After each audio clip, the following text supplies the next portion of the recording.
ராமானுஜர் திருமலைக்கு போனார், திருப்பதி போனார். திருப்பதி போய் அந்த ராஜாவை பார்த்தார்.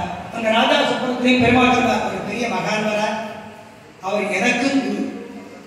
நான் எப்பொழுதெல்லாம் அவதாரம் பண்ணுகிறோனோ எனக்கு அனுகூலமாக உபதரிக்கக்கூடிய ஆதிசேஷன் அம்சம் அந்த மகான்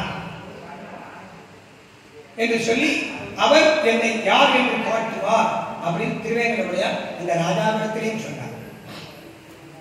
ராமானுஜர் திருமலைக்கு போறார், திருப்பதிக்கு போறார். ராஜாவை கூப்பிட்டார், எல்லாரையும் அழைச்சிட்டு திருமலைக்கு போறார். சைவர்கள் இவர் சிவபிம்பம் சுப்பிரமணிய மூர்த்தின்னு வாதம் பண்றார். ஸ்ரீ வைஷ்ணவர்கள் இவர் சாட்சாத் எம்பெருமான் வாதம் பண்றார். ரெண்டு பேரையும் கூப்பிட்டார், வாங்குவோம். எம்பெருமானுக்கு முன்பு பெருமாளுடைய திருவாழ் திருச்சங்கங்கள், பெருமாளுக்கு உண்டான திவ்ய ஆயுதங்கள், சங்கி சக்கரம் வைப்போம், அவருக்கு உண்டான திவ்ய ஆபரணங்களை வைப்போம், திவ்ய ஆயுதங்களை வச்சுடுவோம்.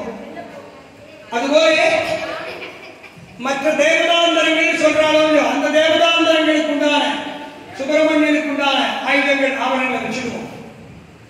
கோவிலை கூட்டி சீல் பண்ணி கீழே இறக்கிடலாம்.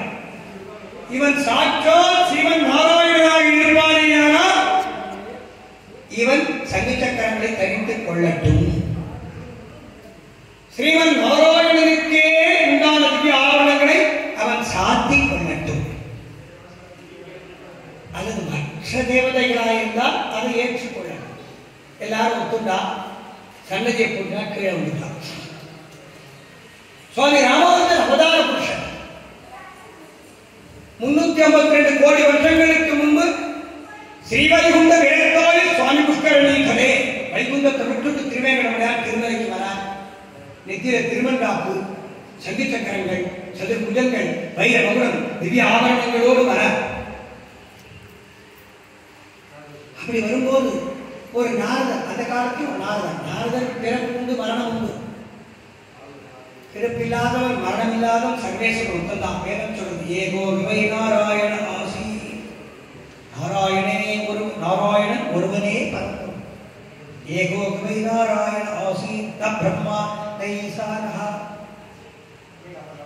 அப்படிப்பட்ட பெருமாள் சங்கு சக்கரங்களோடு சேவை சாதித்தார். நாரதர் கேட்டார், ஹே பிரபு, சதுர்புஜங்கள், சங்கு சக்கரங்கள், வைர மகுடம், வைர வைரவி ஆபரணங்கள், ரொம்ப சந்தோஷம்.